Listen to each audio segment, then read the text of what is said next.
नमस्कार, मैं हूँ अरुणेश कुमार। आप देख रहे हैं अंतरंग सच की आवाज़ और आज बात चुनाव आयोग के प्रेस कॉन्फ्रेंस की। ये प्रेस कॉन्फ्रेंस राहुल गांधी की उस प्रेस कॉन्फ्रेंस के जो सवाल उठाए गए थे राहुल गांधी द्वारा कि वोटों की चोरी की जा रही है और राहुल गांधी ने भी प्रेस कॉन्फ्रेंस करके बाकायदा सबूतों के साथ पीपीटी के माध्यम से पावर पॉइंट प्रेजेंटेशन के माध्यम से बहुत ही गंभीर, बड़े और संगीन आरोप चुनाव आयोग नाम की संवैधानिक संस्था पर लगाए थे। इसके बाद हंगामा मचना तय था। सत्ता पक्ष और विपक्ष के बीच में जो नेता हैं, सत्ता पक्ष और विपक्ष के बीच में उनके बीच में वार और पलटवार का दौर जारी रहा। ये कहा गया कि जब वो कांग्रेस चुनाव जीतती है तब आपको ना ईवीएम में गड़बड़ी नज़र आती है और ना ही वोट चोरी जैसी बातें होती हैं। तो वहीं दूसरी तरफ ये बात भी कही जा रही है कि कहीं न कहीं दरअसल चुनाव की प्रक्रिया में बीजेपी का पूरा हाथ है और जो इलेक्शन कमीशन ऑफ इंडिया है वो दरअसल बीजेपी का इलेक्शन कमीशन ऑफ इंडिया बन गया है, ऐसा आरोप विपक्षी दलों के नेता लगा रहे थे।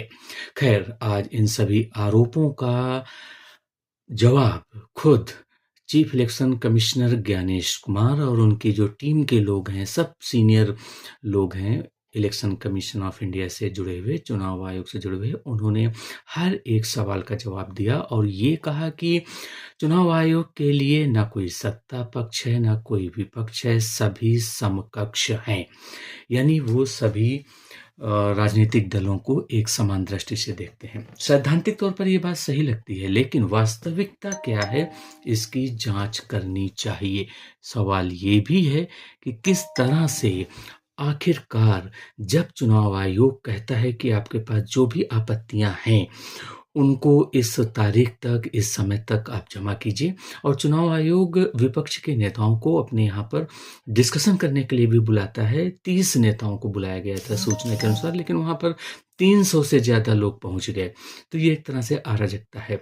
हमें लगता है कि सत्ता पक्ष, विपक्ष, चुनाव आयोग सबको अपनी ज़िम्मेदारी और जवाबदेही समझनी चाहिए और जो एक संवैधानिक संस्था है, जो हमारे लोकतंत्र के लिए ज़रूरी है, वो होना चाहिए। अगर विपक्ष के नेताओं को लगता है कि कुछ गंभीर सवाल हैं, कुछ खामियां हैं, तो उनको दूर करने के लिए चुनाव आयोग को सामने आना चाहिए। वहीं चुनाव आयोग पर बेवजह बिना किसी ठोस प्रमाण के आरोप भी नहीं लगाने चाहिए। एसआईआर की प्रक्रिया सभी राज्यों में होनी चाहिए, ये बेहद ज़रूरी है।